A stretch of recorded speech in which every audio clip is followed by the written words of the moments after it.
Hello दोस्तों, स्वागत है आप सभी का आपके अपने YouTube channel chemistry bye Shubham पर। आज की क्लास में हम पढ़ने वाले हैं क्लास 12th केमिस्ट्री का सेकंड चैप्टर विद्युत रसायन का एक टॉपिक जिसका नाम है विद्युत अपघटन। विद्युत अपघटन पूरा मैंने इसकी पहले वाली क्लास में बता दिया है। इस क्लास में हम पढ़ने वाले हैं विद्युत अपघटन के ऊपर एक नियम दिया था वैज्ञानिक मिचेल फेराडे ने। विद्युत अपघटन के ऊपर दो नियम दिए थे, जिनमें से आज हम पढ़ेंगे पहला वाला नियम। पहले वाले नियम का नाम है फेराडे के विद्युत अपघटन का पहला नियम या फेराडे के विद्युत अपघटन का प्रथम नियम। तो शुरुआत करते हैं आज की क्लास में। सबसे पहले ये फेराडे के विद्युत अपघटन का प्रथम नियम पढ़ने से पहले अगर आप ये क्लास शुरू में देख रहे हो तो आपको इसके पहले वाली क्लास भी देखना है, क्योंकि पहले वाली क्लास में मैंने विद्युत अपघटन के बारे में पूरा डिटेल में बताया है। अगर आपको विद्युत अपघटन नहीं पढ़ा है तो अगर आपने विद्युत अपघटन नहीं पढ़ा है तो आपको ये वाली क्लास समझने में थोड़ी दिक्कत आएगी। बाकी मैं विद्युत अपघटन को थोड़ा सा पहले वाली क्लास का यहाँ रिवाइज कर देता हूँ। देखो, विद्युत अपघटन का सिंपल मतलब होता है जब कोई विद्युत अपघट्य लेते हैं हम, जैसे मैंने यहाँ पर विद्युत अपघट्य ले लिया NaCl, या इधर बता रहा हूं, जैसे मैंने विद्युत अपघट्य क्या ले लिया NaCl ले लिया। NaCl के दो अणु लेते हैं, दो अणु लेंगे तो NaCl से क्या बनता है, एक अगर उसका विद्युत अपघट्य का विलयन बनाते हैं तो 2Na+ बनता है, 2Cl- बनता है। मतलब एक तो प्लस बन जाता है और क्या बन जाता है, माइनस बन जाते हैं। अब प्लस और माइनस कहां रहते हैं, इस विलयन के अंदर रहते हैं। विलयन के अंदर क्या होते हैं, प्लस का मतलब Na+, और विलयन के अंदर क्या होते हैं, माइनस होते हैं। अब यहाँ पर जब इस विलयन के अंदर हम विद्युत धारा प्रवाहित करते हैं, विद्युत धारा प्रवाहित करने पर यहाँ पर हम दो इलेक्ट्रॉन लेते हैं। एक होता है एनोड, तो एक क्या होता है कैथोड। एनोड के ऊपर प्लस चार्ज होता है, कैथोड के ऊपर माइनस चार्ज होता है। तो यहाँ पर क्या होता है, जो एनोड है जिसके ऊपर प्लस है, प्लस पर हमेशा जो भी माइनस है विलयन के अंदर वो सारे कहां जाएंगे, प्लस वाले के पास। और विलयन के अंदर जो भी प्लस है वो सारे कहां चले जाएंगे, माइनस वाले के पास, मतलब कैथोड के पास। सारे माइनस आ जाएंगे एनोड के पास, सारे प्लस चले जाएंगे कैथोड के पास। अब आगे क्या होगा, तो माइनस आ गए एनोड के पास, प्लस चले गए कैथोड के पास। अब होगा क्या इसके अंदर, ये जो प्लस वाला है एनोड वाला है, एनोड पर ऑक्सीकरण होगा, मतलब ये जो माइनस वाला है ये एनोड पर जाएगा तो इसका ऑक्सीकरण हो जाएगा। ऑक्सीकरण होगा तो इसके अंदर से इलेक्ट्रॉन निकल जाएगा। इसके अंदर से इलेक्ट्रॉन निकलने पर दो इलेक्ट्रॉन माइनस हो जाएंगे, इसके अंदर से दो इलेक्ट्रॉन निकल जाएंगे और इलेक्ट्रॉन निकलने पर Cl2 बन जाएगा। और Cl2 होती है गैस, क्या बन जाएगी, ये गैस बन जाएगी। मतलब इसके अंदर जो जितना भी Cl- था वो सारा गैस बन के यहां से बाहर निकल जाएगा। फिर अगला क्या हुआ, अगला बना यहाँ पर Na+। अब जो Na+ है, Na+ के ऊपर क्या होगा, Na+ कहां गया है, कैथोड के पास। प्लस वाला कहां गया, कैथोड के पास। कैथोड पर अभिक्रिया होती है अपचयन। अपचयन का मतलब ये इलेक्ट्रॉन को ग्रहण कर लेगा। कितने इलेक्ट्रॉन को ग्रहण करेगा, तो ये दो Na दिए हैं, दो Na पर एक एक प्लस लगा है, मतलब टोटल 2 प्लस है। 2 प्लस का मतलब ये दो इलेक्ट्रॉन को क्या कर लेंगे, प्लस कर लेंगे, दो इलेक्ट्रॉन को ग्रहण कर लेंगे। 2 प्लस को खत्म करने के लिए 2 माइनस को ग्रहण कर लिया। 2 माइनस ग्रहण करेंगे तो क्या बन जाएगा, 2Na। और 2Na क्या रहेगा, सॉलिड रहेगा, ठोस रहेगा। तो Na क्या बन गया, ठोस। Cl2 क्या बन गई, गैस। तो गैस तो बाहर निकल गई। अब ये जो ठोस बना है ये सारा कहां पर जाकर बना है, कैथोड पर जाकर। तो सारा यहां पर चिपक जाएगा। सारा जितना भी ठोस बना है, ठोस सारा कहां चिपक जाएगा, कैथोड के ऊपर। ये कैथोड जो छड़ है वो ठोस ही है, ठोस के ऊपर और ठोस जाकर चिपक जाएगा। तो मतलब यहां पर देखो क्या बन रहा है, अपने पास Na मिला है, अपने को क्या मिला है, अपने को Na मिल गया, सोडियम धातु मिल गई है। अब ये सोडियम धातु तो मिल गई, ये तो पूरा मैंने पिछली क्लास के अंदर ही बता दिया था। ये पूरा चित्र किसका हो जाएगा, विद्युत अपघटन का। ये चित्र बन जाएगा विद्युत अपघटन का। अब ये विद्युत अपघटन का चित्र हो गया, ये पूरा विद्युत अपघटन हो गया। विद्युत अपघटन के अंदर यही सारी क्रिया होती है। विद्युत अपघटन के अंदर क्या होता है, तो पदार्थ मुक्त होता है। जो NaCl था, NaCl के अंदर से अपना Na पदार्थ मुक्त हो गया, अलग हो गया है। Na एक धातु होती है, धातु यहाँ पर आकर चिपक गई है। तो ये तो पूरा विद्युत अपघटन हो गया। अब सर ये विद्युत अपघटन हो गया, इस फेराडे ने क्या बताया फिर अपने नियम में, देखो अभी इसके अंदर बहुत चीज बाकी है। अब देखो यहाँ पर ये पदार्थ तो आपने मुक्त कर दिया, विद्युत धारा प्रवाहित करी तो यहाँ पर पदार्थ मुक्त हो गया। अब यहाँ पर यह कि कितना पदार्थ मुक्त हुआ, यहाँ पर हमने विद्युत धारा प्रवाहित करी, एक लिमिट में करेंगे, करते जाएंगे तो कुछ बात अलग है। बाकी हम पहले यहाँ पर क्या है, विद्युत धारा प्रवाहित कर रहे हैं, तो कितनी देर विद्युत धारा प्रवाहित करने पर सारा पदार्थ मुक्त हो जाएगा या कितना पदार्थ मुक्त होगा, अब वो कौन बताएगा, तो वो बताएगा ये फेराडे। फेराडे ने अपने पहले नियम के अंदर ये बताया है कि ये बात आपने पहले पढ़ ली कि विद्युत अपघटन के अंदर जो पदार्थ है वो मुक्त हो जाएगा। चलो ठीक है, मुक्त होगा, लेकिन कितना मुक्त होगा, ये किसके अंदर हम पढ़ेंगे, फेराडे के विद्युत अपघटन के प्रथम नियम के अंदर। अब प्रथम नियम में फेराडे ने क्या बताया कि जो विद्युत अपघटन वाली क्रिया है उसके अंदर जो मुक्त होने वाला पदार्थ है वो जितनी हम विद्युत धारा प्रवाहित करते हैं उसके समानुपाती होता है। मतलब यहाँ पर कितना पदार्थ मुक्त होगा, तो जितनी हम विद्युत धारा प्रवाहित करेंगे। अब देखो विद्युत धारा प्रवाहित कर रहे हैं तभी यहाँ पर प्लस बन रहा है, यहाँ पर माइनस बन रहा है। जितनी ज्यादा विद्युत धारा प्रवाहित करेंगे उतना ज्यादा प्लस बनेगा, उतना ज्यादा माइनस बनेगा।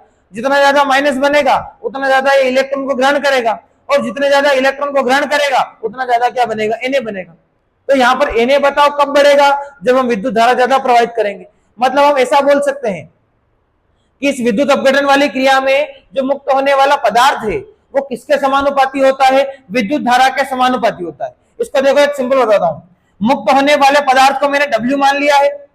W का मतलब क्या है, मुक्त होने वाला पदार्थ जो मुक्त हो रहा है, जैसे सोडियम मुक्त हो रहा है, सोडियम हो गया। ये किसके समानुपाती रहेगा, तो प्रवाहित विद्युत धारा के। विद्युत धारा का मैंने क्या ले लिया, यहाँ पर आवेश ले लिया। यहाँ पर विद्युत धारा आवेश में प्रवाहित होती है, तो मैंने उसका क्या ले लिया, आवेश ले लिया। मतलब जो W है वो किसके समानुपाती हो जाएगा, Q के। अब इसका मतलब क्या है सर, इसका मतलब ये है कि अगर आप विद्युत धारा ज्यादा प्रवाहित करोगे तो पदार्थ ज्यादा मुक्त हो जाएगा। विद्युत धारा आपने थोड़ी सी प्रवाहित करी तो पदार्थ कम मुक्त होगा। तो यहाँ पर क्या देखो, अगर ज्यादा विद्युत धारा प्रवाहित करेंगे तो जो Na है वो ज्यादा मुक्त हो जाएगा, पदार्थ ज्यादा मुक्त हो जाएगा। अगर विद्युत धारा कम प्रवाहित करेंगे तो पदार्थ कम मुक्त होगा। यही पूरा फैराडे के विद्युत अपघटन का पहला नियम। इतना तो सिंपल है। ये लाइन याद रखो, मुक्त होने वाले पदार्थ की मात्रा विद्युत धारा के समानुपाती होती है। ये फैराडे का प्रथम नियम। बस ये बन गया। अब आगे आगे तो कुछ नहीं करना है। यहाँ पर देखो, जब भी याद रखना समानुपाती चिन्ह हटता है तो एक स्थिरांक लगता है। यहाँ पर स्थिरांक लग जाएगा के, यहाँ पर स्थिरांक कौन सा लगेगा, के लग जाएगा। ठीक, सॉरी, यहाँ पर स्थिरांक लग जाएगा जेड। जब भी बराबर समानुपाती चिन्ह हटेगा तो यहाँ पर स्थिरांक कौन सा लग जाएगा, जेड लग जाएगा। आगे क्यू, ऐसा कैसा। अब यहाँ पर देखो एक फॉर्मूला होता है, यानी चूंकि करके फॉर्मूला लिख रहा हूं, फॉर्मूला होता है Q बराबर I इंटू टी। ये फॉर्मूला होता है। अब ये फॉर्मूला अपने को यहाँ रखना है। Q की जगह हम क्या रख देंगे, I गुणित टी रख देंगे। तो W बराबर क्या बन जाएगा, ZIT। ये बन गया अपना लास्ट मेन फॉर्मूला। अब सर यहाँ पर एक, सर आपने ये फॉर्मूला क्यों रखा, क्योंकि आगे जब आप इससे सवाल बनाओगे तो सवाल के अंदर आपको विद्युत धारा और समय दिया रहेगा। तो आपको विद्युत धारा, तो यहाँ I का मतलब विद्युत धारा रख देना, समय तो T का मतलब समय रख देना। केवल एक बात ध्यान रखना है कि अगर विद्युत धारा दी है तो विद्युत धारा को हमेशा यहाँ पर एम्पियर में रखना है, समय दिया है तो समय को सेकंड में रखना है। ये ध्यान रखना है। बस फिर आगे जितना मुक्त होने वाला पदार्थ है वो निकल जाएगा। जेड का मतलब है कि यहाँ पर स्थिरांक है, इसका नाम होता है विद्युत रासायनिक तुल्यांक। फिक्स नाम होता है। जेड का नाम क्या है, विद्युत रासायनिक तुल्यांक। तो इसका भी मान क्वेश्चन के अंदर दिया होता है। तो ये तीनों मान रखकर आप W का मान निकाल सकते हो। अगर आपको W का, I का और T का मान दिया है तो आप Z का मान निकाल सकते हो। तो इससे मतलब आगे जितने भी फैराडे के नियम के सवाल होते हैं वो सवाल हल कर सकते हैं। अब सर यहाँ पर ये तो आपने लिख दिया, लेकिन अभी तक परिभाषा नहीं लिखी है। तो परिभाषा तो हम बना लेंगे। कैसे बनेगी, देखो पहले इनके बारे में लिख देते हैं, इन सबका नाम लिख देते हैं। नाम क्या क्या होता है, यहाँ पे लिखा है, यहां बताओ। सबसे पहली चीज क्या है, W बराबर होती है मुक्त होने वाले पदार्थ की मात्रा। मुक्त होने वाले पदार्थ की मात्रा, ये हो गया W। उसके बाद अगला क्या दिया है, Q का मतलब होता है प्रवाहित आवेश। प्रवाहित आवेश। अगला वाला क्या दिया है, I का मतलब क्या होता है, विद्युत धारा। विद्युत धारा को हमेशा आपको रखना है एम्पियर में, तो ब्रैकेट में लिख दो एम्पियर में। ये हो गया विद्युत धारा काय में, एम्पियर में। कोमा करके एक और T का मतलब होता है समय। समय आपको हमेशा यहां पर रखना है सेकंड में। समय काय में हो जाएगा, सेकंड में हो जाएगा। फिर अगला एक और बचा, अभी Z बचा है। तो Z का मतलब क्या है, यहां पूरी लाइन लिखता हूं। Z एक स्थिरांक है जिसे विद्युत रासायनिक तुल्यांक,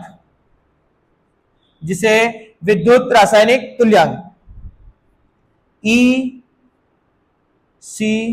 या विद्युत रासायनिक तुल्यांक कहते हैं।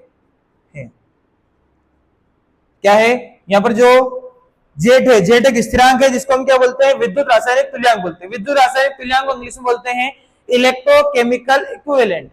Electrochemical equivalent, ECQ। तभी हिंदी में याद रखो क्या होता है इसका नाम, जिसे विद्युत रासायनिक तुल्यांक कहते हैं।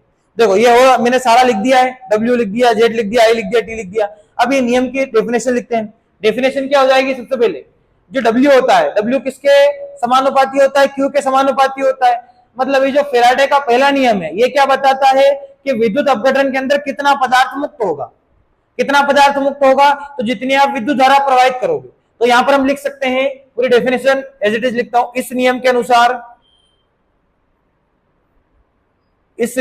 अनुसार विद्युत अपघटन पर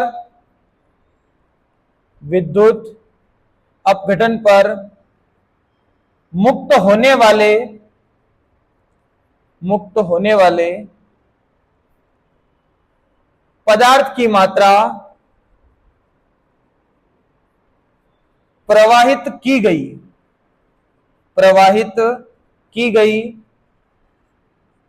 विद्युत धारा के समानुपाती होती है।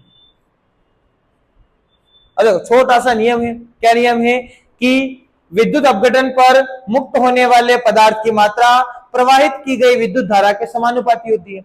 यह विद्युत अपघटन हो रहा है, विद्युत अपघटन पर यहां पर जो पदार्थ मुक्त हो रहा है, कितना पदार्थ मुक्त होगा? तो किसके समानुपाती रहेगा? प्रवाहित विद्युत धारा के समानुपाती रहेगा। मतलब आप ज्यादा विद्युत धारा प्रवाहित करोगे तो पदार्थ ज्यादा मुक्त हो जाएगा, कम विद्युत धारा प्रवाहित करोगे तो पदार्थ कम मुक्त होगा। यही पूरा फेराडे के विद्युत अपघटन का पहला नियम। बहुत छोटा सा कॉन्सेप्ट है, लेकिन इसको समझना है, डायरेक्ट रटना नहीं है। समझना क्या है, यहाँ पर विद्युत अपघटन समझना है पहले, तो इसके पहले वाली क्लास देखना है। फिर अगला विद्युत अपघटन समझने के बाद अपने को विद्युत अपघटन के अंदर होता क्या है? पदार्थ मुक्त होता है। कितना पदार्थ मुक्त होता है? तो जितनी हम विद्युत धारा प्रवाहित करते हैं उतना पदार्थ मुक्त होता है। यह पूरा फेराडे के विद्युत अपघटन का पहला नियम। ऐसा कैसा सेम दूसरा नियम भी है, और दूसरा नियम भी बहुत सरल वे में पढ़ाएंगे। लेकिन उसको पढ़ने के लिए आपको क्या करना पड़ेगा? आपके अपने चैनल केमिस्ट्री बाय शुभम को सब्सक्राइब करना पड़ेगा, क्योंकि उसकी क्लास आएगी कल। रेगुलर एक क्लास आ रही है। आज हो गया फेराडे के विद्युत अपघटन का पहला नियम, कल आएगा फेराडे के विद्युत अपघटन का दूसरा नियम। तो अगर आपको रेगुलर ऐसे ही क्लास 12 की केमिस्ट्री को पढ़ना है तो आज ही आपके अपने चैनल केमिस्ट्री बाय शुभम को सब्सक्राइब करना है, और साथ में वीडियो को लाइक भी करना है। Thank you.